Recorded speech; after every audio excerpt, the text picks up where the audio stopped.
Cette semaine à l'émission, on déguste la bière La Amsterdam. Carl Bissonnette s'est rendu au restaurant des Menus Plaisirs. La question bonheur de la semaine, quel est le plus beau moment de votre vie? Sans oublier la capsule linguistique et quelle sorte de thé nous présentera Maryse Deneau.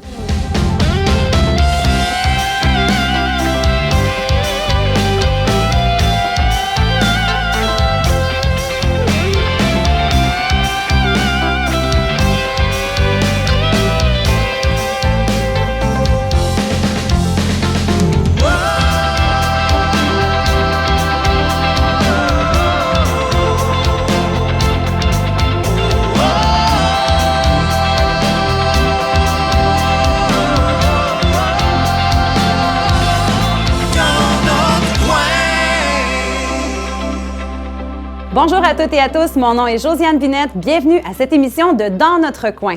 Cette semaine, Andréane Lefebvre a demandé à nos collaborateurs quel est le plus beau moment de votre vie.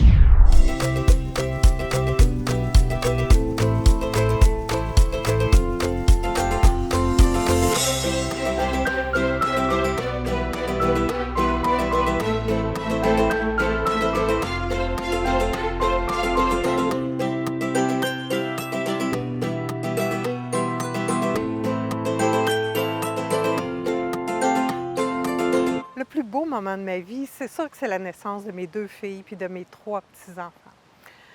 Mais j'ai 60 ans. Des plus beaux moments de ma vie, j'en ai eu beaucoup. Donc, si j'avais à les résumer, je dirais que c'est chaque fois que j'ai fait une différence dans la vie de quelqu'un ou dans ma communauté, même une toute petite différence, là, dans le cadre de mon travail, dans le cadre de mon bénévolat ou de mes loisirs, quand j'ai réussi à inspirer quelqu'un, quand j'ai réussi à faire du bien à quelqu'un, ça me fait des vrais papillons. Puis ça fait partie des beaux moments de ma vie. J'en ai plusieurs. Je suis pas capable de t'en dire un spécifiquement, là, mais je pourrais te dire que chaque moment où je suis sur une scène à jouer au théâtre, ça, c'est toujours un des plus beaux moments de ma vie. Je pense que je suis née pour faire ça parce que c'est vraiment... je suis à ma place quand je suis sur une scène. Vraiment. Le plus beau moment, dans le fond, j'en ai 2, c'est la naissance de mes enfants. Moi, j'ai eu mon premier enfant, j'avais 20 ans, on était jeunes, on n'était pas très riches, on n'avait pas des bons emplois non plus, mais nos familles nous ont vraiment beaucoup aidés, puis on a passé au travers, tu sais. 5 ans après, ça a été la naissance de ma fille, puis ce que je peux dire à propos de la naissance de mes enfants, c'est que c'est vraiment un sentiment à part, tu sais. Tu sais, tu peux être heureux, tu peux avoir de la joie dans la vie, mais de voir naître tes enfants, c'est un sentiment qu'il n'y a pas de nom encore, mais c'est quelque chose qui m'a vraiment marqué là, pour ma vie, là. Le plus beau moment de ma vie, il y en a eu plusieurs. Mais personnellement, j'arrive pas à mettre le doigt sur le meilleur, mais professionnellement, c'est plus facile. C'est vraiment il y a 2 ans, au gala de la Chambre de commerce, où j'avais gagné 3 trophées, dont celui de personnalité d'affaires de l'année. Être reconnu après 18 ans par ses pairs, comme ayant fait un bon travail, ça fait vraiment chaud au cœur et ça m'a rempli de bonheur cette soirée-là, qui a finalement duré pas assez longtemps, mais on en profite encore.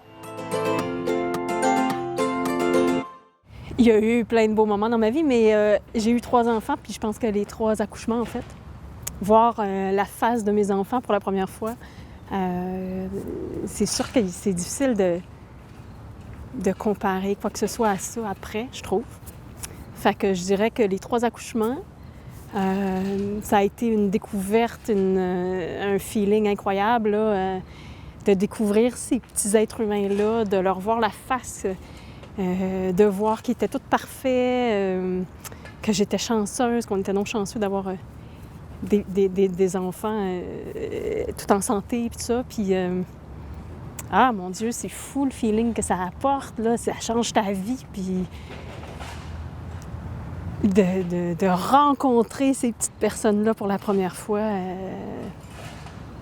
c'est fou. C'est malade, je me souviens de tout, puis je me souviens de la première fois que je les ai touchés, puis la sensation sur mes mains, puis leur odeur du bébé, puis la chaleur. Ouais.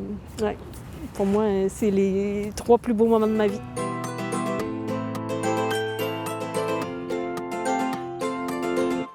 Francis Legault s'est rendu à la brasserie Sir John pour y découvrir en compagnie de Joël Duprat la Amsterdam.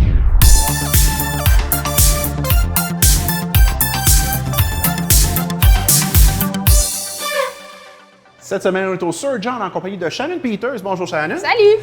Alors cette semaine, tu vas nous parler de la Triomphe de la nature ainsi que de sa version smoothie et slush, la Smooth Operator. Exact. Fait que la Triomphe de la nature, en fait, c'est une bière qu'on a sortie la première fois au mois d'octobre 2019, donc pas longtemps après l'ouverture. Puis c'est une IPA sûre, donc une India Pale Ale qui se rapproche de tout ce qu'on fait en fait ici, mais une version sûre. Puis il y a beaucoup de brasseries qui en font. Par contre, notre version à nous, c'est très fruité. La majorité des brasseries qui font une IPA sûre, pas toutes, mais il y a beaucoup de fruits dans les recettes. Donc la première version qu'on a sortie, c'était framboise et mûre. Puis ça l'a suivi en janvier avec une version framboise mûre vanille de Madagascar. Donc ça l'ajoutait beaucoup de corps pour la saison plus hivernale, en fait. Puis on s'est arrêté pour les 3, 4e dernières fois sur une version mûre, mangue et framboise. Donc qui était beaucoup plus fruitée, puis il n'y avait pas le côté vanille, en fait, qu'on avait dans la deuxième version. Et comment on fait une bière sûre? On utilise les procédures de kettle sour, en fait. Donc, on laisse la bière surir dans la cuve d'ébullition overnight, donc toute la nuit, en fait. Puis, dépendamment des batchs que tu fais, tu peux les jumeler par la suite, là. Mais c'est sûr qu'on utilise aussi dans des bières comme ça des bactéries lactiques. Puis, c'est une bière qui contient du lactose. Donc, ce sont les bactéries qui rendent la bière plus sûre. Parle-nous un peu de, justement, la Triomphe de la nature. Quel est le taux d'alcool? C'est quoi l'IBU aussi pour cette bière? En fait, pour la Triomphe de la nature, on s'est arrêté un moment donné pour l'IBU parce que c'était très complexe à aller chercher. Donc, étant donné qu'il y a beaucoup de doublonnage à froid, on n'est pas capable d'aller chercher, ça fausse les données. Donc, il n'y a pas de IBU qui est concret, en fait, à la bière. Donc, pour le taux d'alcool, par contre, c'est toujours aux alentours de 6,2. Ça a été 6,4 pour quelques versions. Puis, on utilise... on a utilisé majoritairement le Citra, mais dans la dernière version, c'était Citra, Simcoe, Sabro et lactose là, pour la combinaison. Ensuite, il y avait les fruits et tout ça. D'où est venu le nom, Triomphe de la nature? Le nom Triomphe de la nature, c'est M. Pierre Blais qui nous a approchés des Sentiers de Gore. En fait, le nom Triomphe de la nature, c'est inspiré de la pièce de théâtre de Don Stewart, un historien qui s'appelait Nature's Victory. Puis lui-même s'est inspiré du roman de l'auteur Margaret Crook, qui est de la région, en fait, de Gore, le natif de Gore. Puis c'est l'histoire d'une jeune protestante anglophone amoureuse d'un jeune Canadien catholique. Donc, mais c'est surtout qu'il y avait une pièce de théâtre dans la région là, pour les Sentiers de Gore. Puis on nous a approchés pour nous demander de faire une bière en l'honneur de ce nom-là, en fait. Puis ça l'a donné que c'était cette bière-là qu'on brassait. Puis je veux dire, tout de suite, l'image, la canette, le nom, ça fait du sens. Et vous avez fait une version, donc, smoothie et slush, la Smooth Operator. D'abord, pourquoi avoir changé de nom entre les deux? C'était vraiment pour la différencier. En fait, pour ceux qui l'ont goûté ou qui vont la goûter, la Smooth Operator, c'est vraiment, il y a beaucoup plus de fruits quand on fait une smoothie. La quantité de purée qu'on ajoute, c'est peut-être 5 fois plus qu'une bière que la Triomphe régulière. Donc, juste pour ne pas la confondre étant la même bière, on a changé le nom, dont la Smooth Operator, puis Smooth, clin d'œil à smoothie. Bien sûr. Et finalement, aussi, vous savoir pourquoi avoir décidé de faire justement une version slush, une version smoothie? En fait, la version smoothie, c'est un peu controversé là, dans l'industrie brassicole. Il y en a beaucoup qui disent que ce n'est pas une bière. C'est libre à chacun. Nous, on considère ça une bière plus moderne, en fait. Il y a beaucoup de brasseries qui le font maintenant. Fait qu'on voulait se lancer là-dedans. On aime beaucoup jouer avec les fruits en saison et tout ça. Puis, ça faisait pratiquement depuis l'ouverture on s'était procuré une machine à slush.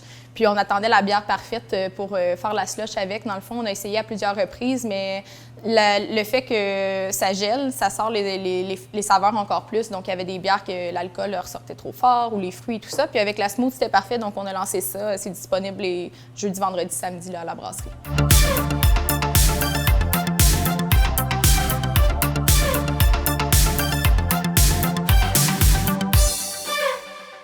Cheers! Cheers!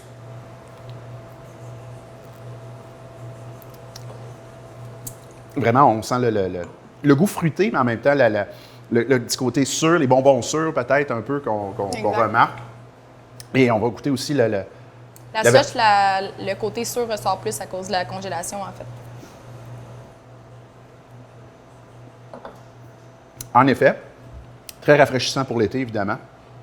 Bien, merci beaucoup, Shannon. Ça fait plaisir. Et je vous rappelle que les bières Sir John sont disponibles, bien sûr, à la brasserie Sir John, mais le menu varie d'une semaine à l'autre. Donc, avant de savoir si vous voulez avoir des bières plus spécifiques, contactez la brasserie ou visitez le site web de la brasserie Sir John pour connaître les disponibilités des bières.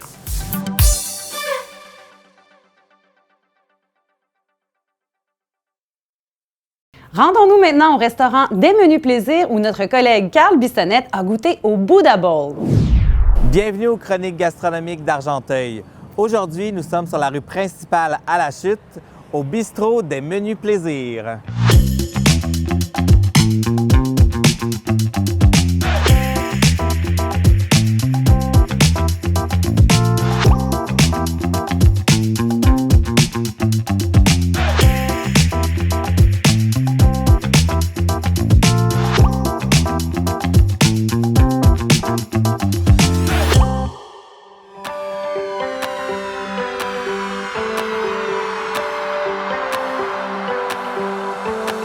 Bonjour, je suis présentement en compagnie de Madame Christine Bérubé, la propriétaire du bistrot des Menus Plaisirs. Bonjour. Bonjour. Alors, on est ici aujourd'hui pour goûter à votre plat signature, mais tout d'abord, je voudrais savoir quel est votre historique du restaurant? En fait, le restaurant ici, ça existait déjà depuis plusieurs années, je dirais même presque une quarantaine d'années sous le nom Au Fanal. Et moi, présentement, j'ai pris possession du local il y a un an, le 24 avril. Donc, ça fait un an cette année-là qu'on est là. C'était quoi votre concept de votre restaurant? En fait, le concept, c'est qu'on cherchait quelque chose de quand même santé, mais en même temps, on le sait qu'à l'occasion, là, il faut aller un petit peu dans le fast-food, là, bien sûr. On est québécois et on aime ça un petit peu, la friture. Donc, moi, je suis quelqu'un qui adore les produits frais, les légumes, les beaux fruits, tout ça. Fait que je cherchais vraiment un concept de restauration qui allait aller ailleurs de tous les autres concepts qu'il y avait ici dans la région.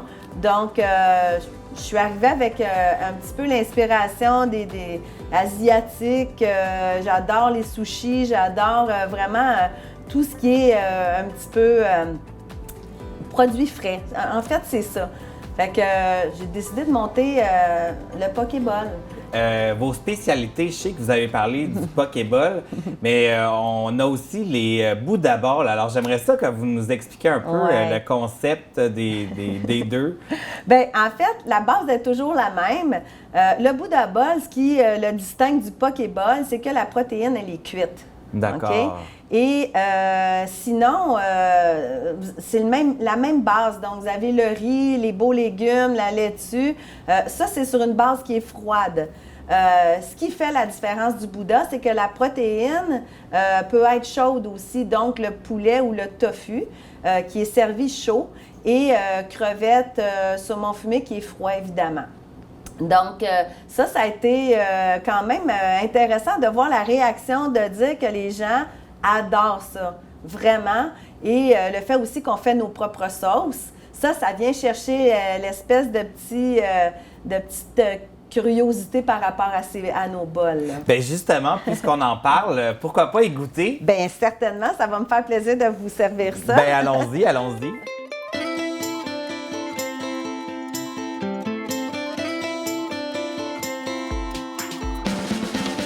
Alors, je vais vous expliquer un peu ce qu'il y a à l'intérieur de ce super bol, alors qui n'est pas le Pokéball, qui est le Buddha Ball. Ouais. Alors, on a le Général Tao ici, qui a l'air exquis d'ailleurs. On a du chou rouge, de l'avocat, on a des épinards, on a ici des petits concombres coupés en morceaux, alors c'est très santé. Et j'ai vu ici, il y a des petits trucs rouges, je crois que c'est du poivron rouge. On a des carottes râpées et des Edamame. edamame. Alors, c'est ces petites choses ici. C'est une noix de soya, en fait. Une noix de soya, pour les gens qui ne connaissent pas, là, c'est avec ça qu'on fait le tofu. Ouais. C'est bien ça? Ouais. Wow. Alors, on nous a dit, pour bien déguster, il fallait tout mélanger, le tout. Alors, j'essaye devant vous. Vous allez voir, on met la sauce. Notre sauce secrète, La évidemment. sauce maison, bien sûr. Ça, j'ai pas le droit d'avoir le secret. Je suis désolée. On a essayé. Ouais. Bon. Et là, vous me dites, on brasse parce que c'est vrai, il y a le riz en dessous. Ouais. Fait que là, on va essayer d'aller chercher... puis il y a de la salade. Oui. J'ai oublié. Vous avez de la laitue dedans, puis bon, le riz qui est au fond. Fait que c'est un repas complet. Sérieusement, c'est pas comparable à une salade, même si ça comprend la majorité des ingrédients d'une salade. C'est qu'il y a beaucoup, beaucoup de protéines dans ces bols-là. On les mange. C'est satisfaisant, mais sérieusement aussi soutenant. Tu sais, vraiment, quand tu le manges, c'est pas quelque chose qui va te faire sentir lourd après, mais ça soutient vraiment longtemps. Là. Un lunch comme ça, là, tu peux... Moi, je vais prendre la fourchette parce que je veux vraiment bien goûter, OK? Je suis pas un expert des baguettes.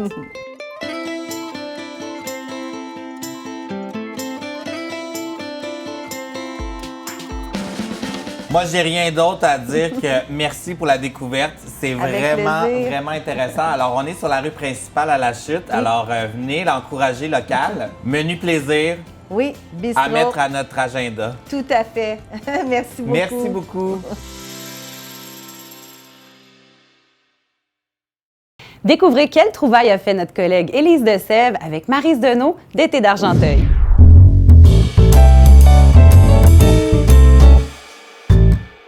Alors bonjour tout le monde, je me trouve en compagnie de Maryse Deneau. Ma belle Maryse, bonjour. Bonjour Élise. Maryse Deneau des Thés d'Argenteuil, qui est notre sommelière en thé et qui nous fait découvrir toutes sortes de thés. Maryse, qu'est-ce qu'on découvre aujourd'hui? Aujourd'hui, on découvre le Darjeeling. Darjeeling. Oui. OK.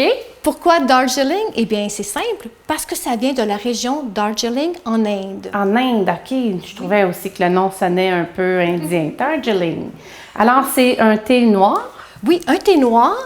Et dans le Darjeeling, il y a différentes saisons. OK. Différentes saisons. Il y a le first flush. Là, je vais le dire en anglais parce que les termes sont utilisés en anglais. D'accord. First flush, il y a second flush. Il y a une troisième et la quatrième, c'est la récolte d'automne. OK. Ici, on a le second flush. OK. La couleur, elle est belle et on voit la forme de la feuille aussi qui est roulée. Vraiment belle couleur. Pourquoi c'est noir?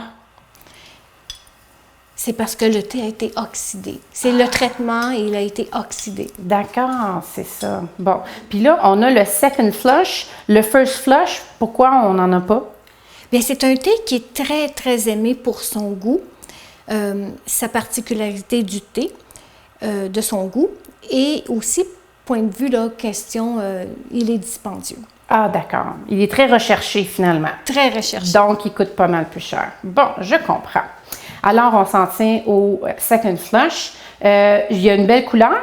Oui, c'est une couleur qui est bronze. Bronze? Oui. Oui, ben moi, oui, t'as bien raison. On l'a infusé combien de temps, celui-là?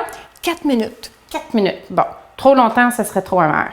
C'est que l'amertume, justement, va s'installer. Bon. OK, alors on goûte.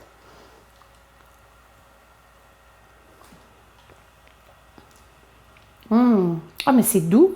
Oui, un goût floral.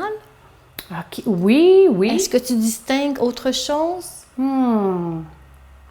Une petite note de muscatelle? C'est très fin. Oui, c'est très fin. Ce sont des thés d'une grande finesse. Ah, d'accord. Oui. Bon, super. Alors, Darjeeling. Eh bien, on trouve ça où habituellement, Darjeeling? Est-ce qu'on trouve ça à l'épicerie? Bien, dans les épiceries spécialisées, dans les boutiques spécialisées, ils en ont. Maryse, tu m'as toujours dit qu'on pouvait faire plus qu'une chose avec le thé. Qu'est-ce qu'on peut faire avec le Darjeeling?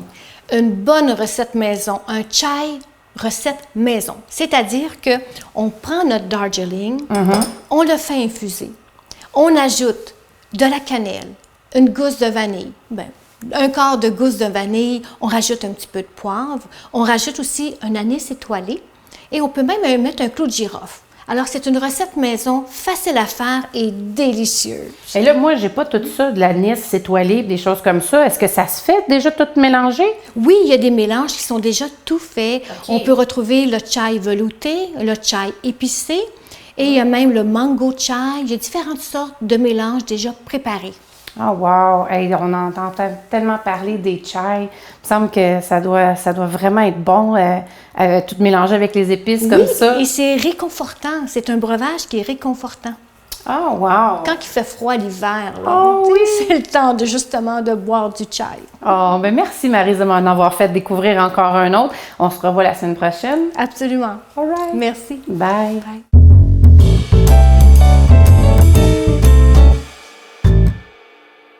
Rejoignons maintenant Alain Coupal pour la capsule linguistique. Bonjour et bienvenue à la capsule linguistique. Mon nom est André Coupal. Je ne suis pas linguiste ni professeur. Je suis juste quelqu'un qui s'intéresse à la langue française. On a des belles images au Québec, des belles expressions, et je m'intéresse à découvrir d'où elles viennent. Alors, j'ai fait un petit peu de recherche et je vais partager ça avec vous. C'est une capsule sans prétention. Il y a beaucoup de choses qui sont conditionnelles parce qu'il y a beaucoup d'explications. C'est parfois difficile de savoir qu'est-ce qui est juste et qu'est-ce qui est faux.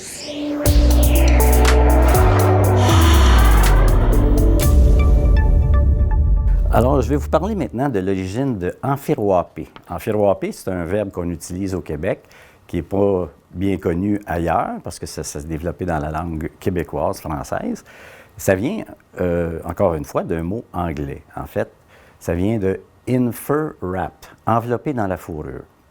Il y a plusieurs expressions. Ça nous vient évidemment de l'époque des coureurs des bois qui faisaient du marchandage avec les Indiens. Et il y a plusieurs explications.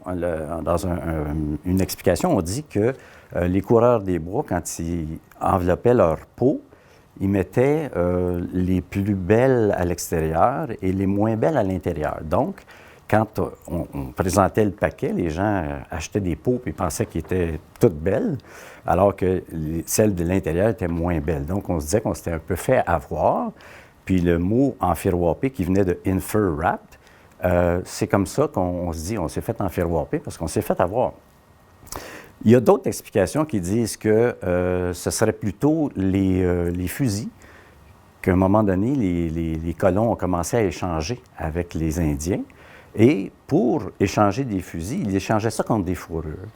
Et ça prenait tant de fourrure, ça prenait beaucoup de fourrure pour couvrir le fusil. Alors, il y a des Français qui ont commencé à vendre des fusils beaucoup plus longs, beaucoup plus gros pour avoir plus de fourrure. Et on a dit à ce moment-là, comme encore une fois, on s'est fait avoir parce que c'est une façon d'enfiroiper. Donc, enfiroiper, c'est comme berner, tromper.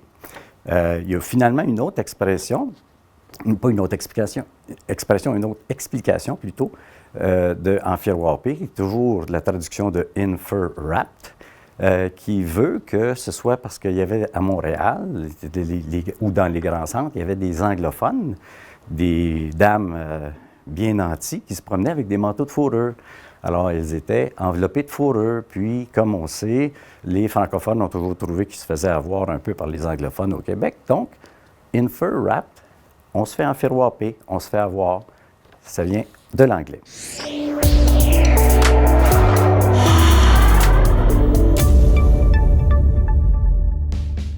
C'est ce qui complète cet épisode de Dans notre coin. Soyez des nôtres la semaine prochaine pour de nouvelles capsules. Bonne semaine!